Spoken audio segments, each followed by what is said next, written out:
I got a package in the mail, and I think I know what it is. It's a USB 3.0 hard drive dock. There's all that. I figured I'd let you read that as well. It says it also works with 2.5, which is exactly why I got this. Just like all of Plugable's products so far, it's an easy to open package, except for getting the plastic off. This just slides off.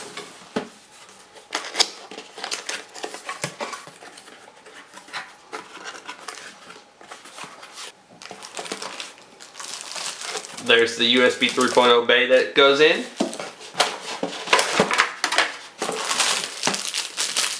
There's the power adapter for it. The USB 3.0 cable. That's quite large and thick.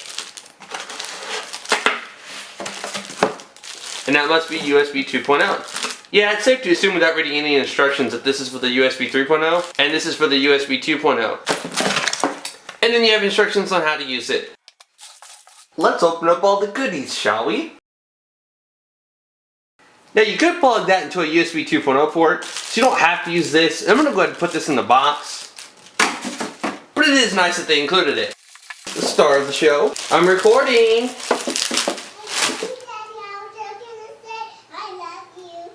I love you too. There's the inside. On the front, all you have is a little power light letting you know that it's active. And on the back, you have the switch to actually turn it on and off. So you don't have to unplug it from the wall when you're done with it. And then the USB 3.0 or 2.0. Just as a proof of concept, I wanted to show that this could be done. I'm going to plug the USB 3.0 cable, it's blue, into the back of here. Then I'm going to plug this into the Transformer Prime's USB 2.0 port. Nothing happens right away because there's no drive in it. Now I'm going to plug this 3.5 inch SATA hard drive into here. It fits nice and snug inside the things. I can hear it spin up. And here, you should see eventually, I'm actually going to go to the settings, storage. So I might have been wrong. Let me try the USB 2.0 cable. It does say that I ejected it. Turn it on. Obviously I need to try this on the computer. Okay, so we're going to go ahead and try this again. Transformer Prime was not a success, but it may just be the hard drive. We're going to find out here in a second. I'm going to plug this USB 3.0 cable into the side of this USB 2.0 laptop. Turn it on.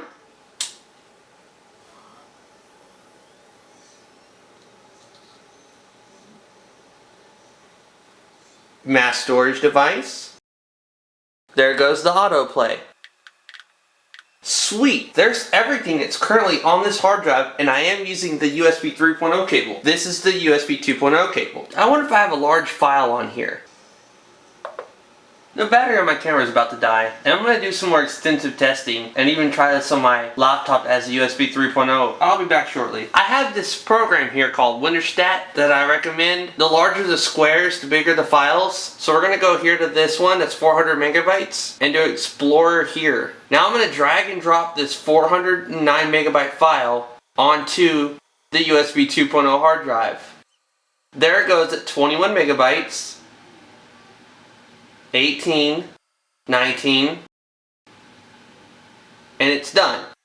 Now with USB 3.0, that should be much faster. We will find out here shortly of how fast USB 3.0 is. You see right here I have these files, and that one's 1 gig. We'll do something big. Alright, so we're going to be transferring 1.25 gigabytes to this hard drive. Now, it's easy to just swap it out. Where's that 2.5? And then you just put a little laptop hard drive like that.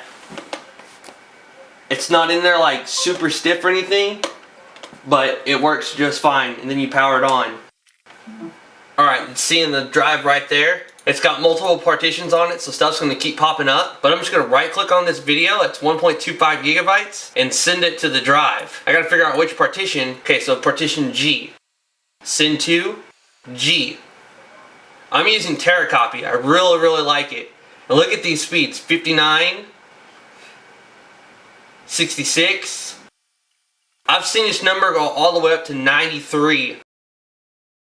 Even faster than that, but only for a quick second. These drives are only 7,200 RPM. So when I run a speed test on this drive right here, I was getting about, well, I don't know if it was that one. No, because it's partitioned off. On this one right here, I was getting about 72 megabytes for the write. And you saw right here that it was going at about 66. So we'll demo one more file real quick. This one's going to be a little bit smaller, 636 megabytes. Send it to G. 52 megabytes, 61 megabytes. Now those speeds do increase when you use a full-size disk. I'm going to eject it safely, and then I just power it off, pull it out, and replace it with the big one. That one actually fits in there pretty good. And then turn it back on. I turn it off before I pull it out because the hard drive is spinning, and if you move it while it's spinning, you could mess up your hard drive. So this has only got one partition in it, and this is where I've been transferring all my big videos on.